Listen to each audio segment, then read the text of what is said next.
Morning students. तो आज की क्लास में हम लोग the best Christmas present in the world यानी क्रिसमस की सर्वोत्तम कृति या सर्वोत्तम जो उपहार है चैप्टर नंबर फर्स्ट उसको स्टडी करने जा रहे हैं।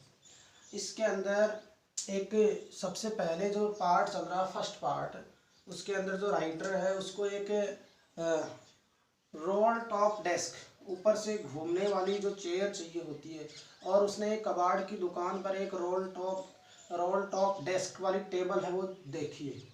अब वो उसमें उस टेबल के ऊपर क्या कर रहा है, खरीदने की वो उसके पास इतने पैसे वगैरह नहीं थे, इसलिए उसने सोचा ये बहुत उस ओक की लकड़ी की है, वो बहुत महंगी पड़ेगी, तो उसको एक पुरानी मिल गई और कबाड़ वाले दुकान वाले ने उसे बताया कि ये 19वीं शताब्दी के प्रारंभिक दिनों की है, अर्थात ये प्रारंभिक 19वीं शताब्दी की मेज हो सकती है, टेबल हो सकती है।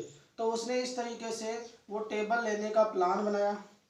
वो टेबल जो है उसने एक जगह से उसको बहुत ही मतलब भद्दे तरीके से ठीक किया हुआ था, वो पानी और आग से ख़राब हो रखी थी। फिर उन्होंने क्रिसमस के पहले दिन उसको लेकर के सही करने का प्लान बनाया। उसने उसे अपने वर्किंग रूम में लेके गया, उस पर काम शुरू किया। जैसे ही वो उसके काम को कर रहा था तो उसके कुछ दराज जो थे वो बिल्कुल जाम हो रखे थे, तो उनको वह खोलने का प्रयास कर रहा था। फिर उन्होंने अपने हाथों से जोर लगाया, वो दराज खुला और उस दराज के अंदर उसे एक गुप्त दराज और मिला। और जैसे उस गुप्त दराज को उसने खोलने का प्रयास किया तो उसमें सेलो टेप पे लगा हुआ ऐसे एक पत्र है वो मिलता है, जिसके ऊपर कुछ डेट वगैरह मेंशन करी हुई थी।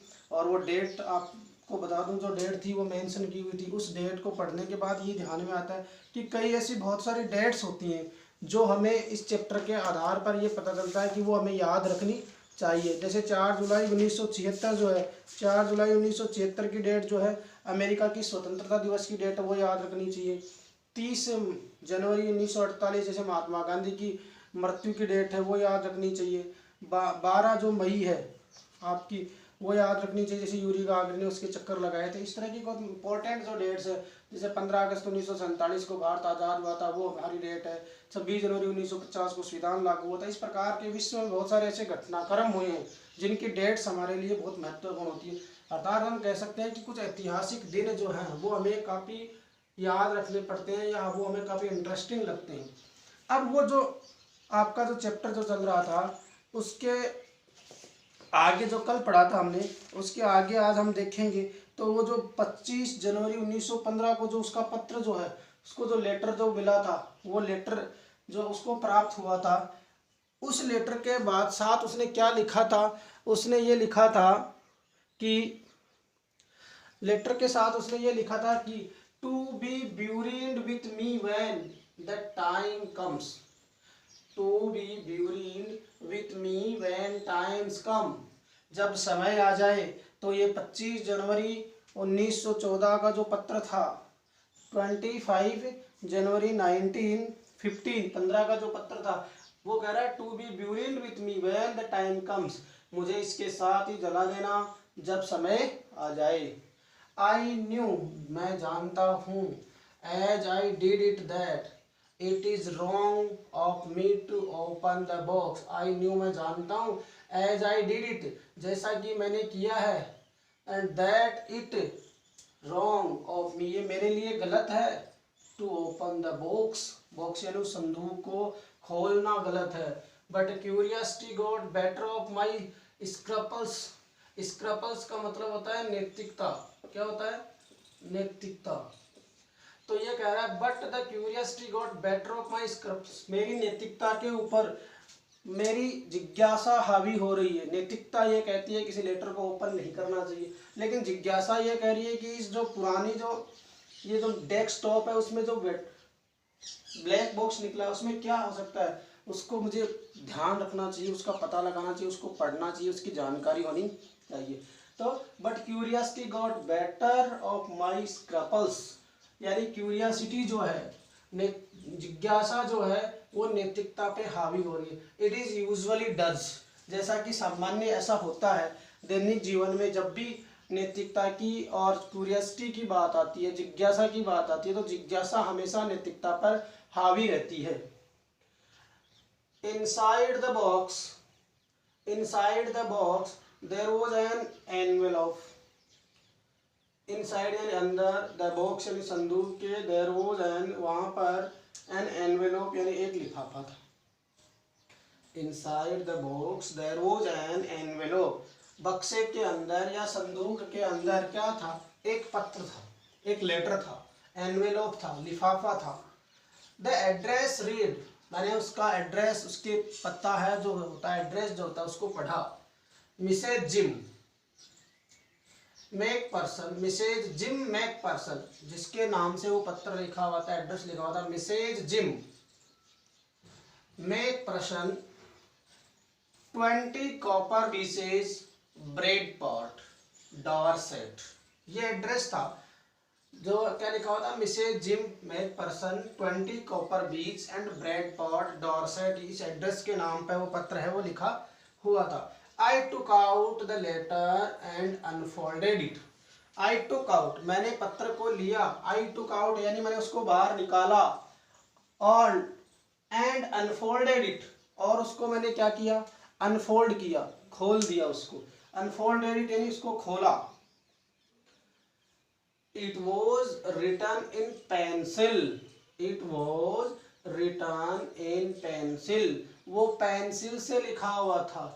And dated at the top, at the top, and dated at the top, और उसके ऊपर ही इस पेपर क्या लिखी हुई, डेट मेंशन करी हुई थी, डेट लिखी हुई थी, दिसंबर 26 1940, दिसंबर 26 1940, 26 दिसंबर 1914 की डेट उसके ऊपर मेंशन करी हुई थी, जो लिफाफा उसने लिखा या जो लिफाफा उसने खोला। अब हम देख पाते हैं कि जो ये जो पत्र लिखा था, उसके बाद हमने यहाँ पर तीन जो दो क्वेश्चंस हैं वो तैयार करें बीच में, जो आपको एज ए होमवर्क के रूप में ये दोनों क्वेश्चंस करने कि what did the author find in a junk shop, तो ऑथर ने जंक शॉप से क्या प्राप्त किया था, उसको जंक शॉप से क्या मिला था। तो इसका आंसर क्या बनता है कि the what did he find in a secret drawer and who did you think had put it in there। आप लोग इसका आंसर, इसको पढ़ाने के बाद आपको खुद को वैसे फाइंड करना होता है। फिर भी मान लीजिए हमें बताना चाहूँ, he found a small desktop, he found a small in secret box मिला था इसको, एक तो कहाँ मिला था, पहला है कि what did he find in a secret drawer, drawer से क्या मिला था, एक ब्लैक बॉक्स मिला था। And what did the author find in a junk shop, और जो जंक शॉप थी वो उसमें से क्या मिला था उसको, तो ही फाउंड, जंक शॉप जो थी, the author found a roll top desk, junk की दुकान पर उसको एक रोल टॉप यानी ऊपर से घूमने वाली जो टेबल थी, ए रोल टॉप डेस्क, यानी ही फाउंड, इसका मतलब हो सकता है द ऑथर की जगह आ जाएगा, he found in a junk shop a roll top desk. Answer मिल गया। व्हाट डिड को हटाना है, डिड आ रहा है तो आपको पता है वर्ब की सेकंड फॉर्म आएगी, तो द ऑथर की जगह हम ही प्रीपोजिशन यूज कर सकते हैं, या the author found in a junk shop क्या मिला, ए रोल टॉप डेस्क, उसको ये मिली। फिर what did he find in a secret drawer, तो लिख सकते हो ही, वही डिड आ रहा तो ही के बाद में second form, he found in a secret drawer A black box, क्या मिला उसको, सीक्रेट ड्रॉवर से उसको एक ब्लैक बॉक्स है वो प्राप्त हुआ था। और उसमें फिर उसने क्या पाया और क्या नहीं, उसमें एक जो उसको एनवेलॉप या जो एक लेटर या एक लिफाफा जो मिला था। इस तरीके से ये दो क्वेश्चंस आपको अपनी नोटबुक में मैंने यहाँ बोर्ड पर लिखे हैं, वो होमवर्क के रूप में करने, मैंने वर्बली इनके आंसर भी बता दिए आपको, बोल करके जो इस चैप्टर को पढ़ेगा उसको आसानी से ये क्वेश्चंस के आंसर मिल जाएंगे। क्या मिला था जंक शॉप से, a top roll desk, and what is the find in secret drawer, यानी he find in a secret drawer in a black box, उन्हें ब्लैक बॉक्स मिला था या लेटर या लिफाफा मिला था उसके अंदर। Who do you think had put it, इसको इसने किसने रखा था उसके अंदर, तो मिसेज जिम मैक पर्सन, किसने रखा था, एड्रेस पढ़ा था तो जिसने एड्रेस है उसी का नाम आएगा ना, तो मिसेज जिम मैक पर्सन किसने रखा था, who had put, I think, तो हु डू यू थिंक, आप क्या सोचते हैं कि कौन रखा था, तो हमने लिखा था, उसने लिखा था Mrs Jim Macpherson kept it, उसको उसने यहाँ रखा था। इस तरीके से ये आपके इस चैप्टर का जो फर्स्ट पार्ट है वो जो आपका वो कंप्लीट होता है। अब इसमें एक दूसरा पार्ट स्टार्ट होता है जिसमें एक पत्र लिखा हुआ है, डियरेस्ट कनी, डियरेस्ट कनी यानी डियरेस्ट कॉनी, इसका नाम क्या है? डियरेस्ट कॉनी, प्रियतम या प्रिय Connie, I write to you in a much happier frame of mind because something wonderful has just happened that I must tell you about at once. यहाँ तक आपका sentence. I write to you, मैं आपको लिख रहा हूँ, in a much happier frame, बहुत ही खुश मिजाज फॉर्म में, अर्थात जब मैं लेटर लिख रहा हूँ, पत्र लिख रहा हूँ, तो उस समय मेरा माइंड हो बिल्कुल खुश है of mind because something wonderful has just happened, अभी अभी बहुत ही आश्चर्यजनक घटना घटित हुई है, that I must tell you about at once, जिसके बारे में मैं तुम्हें तुरंत बताना चाहता हूँ। ये पूरा वाक्य था कि I write to you in much happier frame, मैं आपको बहुत खुश तरीके से या खुश माइंड होकर के पत्र लिख रहा हूँ, because something wonderful has just happened, क्योंकि अभी अभी कुछ बहुत ही अच्छा और बहुत ही आश्चर्यजनक घटित हुआ, that I must tell you about at once, और उसके बारे में मैं आपको तुरंत बताना चाहता हूँ।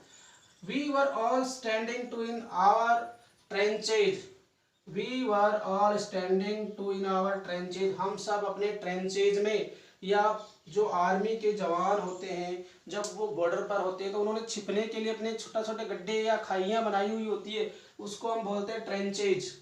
क्या बोलते हैं? ट्रेंचेज, जिसमें वो छुप सकते हैं और दुश्मन पर निगाहें रख सकते हैं, नजरें रख सकते हैं। तो हम लोग कहाँ खड़े थे?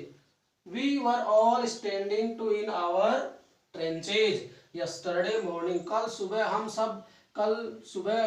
सब उन ट्रेंचेज के अंदर छुपे हुए थे या उनके अंदर खड़े हुए थे। And morning, yesterday morning, Christmas morning, कल की सुबह जो थी, या यूँ कहूँ क्रिसमस मॉर्निंग, क्रिसमस की मॉर्निंग थी।